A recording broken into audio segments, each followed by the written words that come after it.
Congress President Srimati Sonia Gandhi, in her opening remarks at CWC meeting, said that, "I trust all of you are staying safe as possible under these most uncertain and unsettled of circumstances."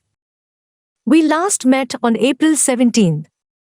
In these past 4 weeks, the COVID-19 situation has become even more catastrophic. Governance failures have become even more stark. Scientific advice has been willfully ignored, and the country is paying a horrendous price for the Modi government's neglect of the pandemic. Indeed, its willful patronage of super-spreader events that were allowed for partisan gains. A far deadlier second wave has now overwhelmed us. Some scientists have now cautioned about a third wave overtaking us soon. Some states have already announced a complete lockdown. Srimati Gandhi said that the public health system across the country has all but collapsed. Vaccination coverage is woefully short of need and not expanding at the rate at which it must. The Modi government has abdicated its responsibility. It has obliged the states to bear the cost of vaccinating the hundreds of millions in the 18 to 45 age group.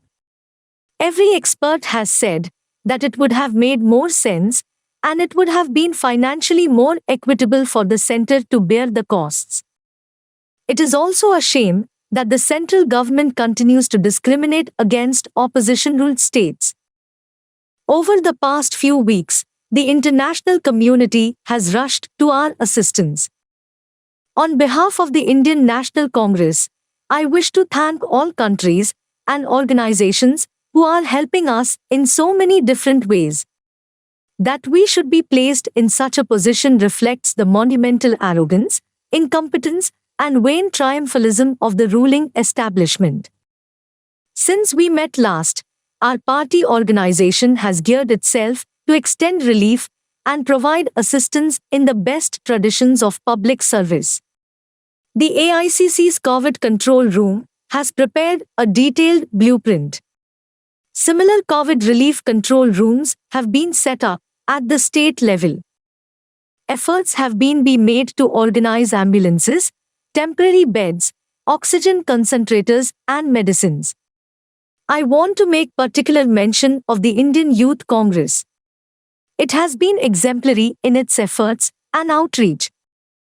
In the CPP meeting 3 days ago, a number of our MPs told us how they are helping in their respective areas in reaching out to those in need.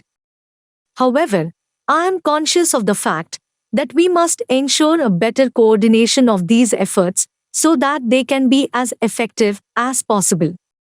We are in an unprecedented public health emergency. We have repeatedly urged the Modi government to call an all-party meeting to demonstrate national will and resolve.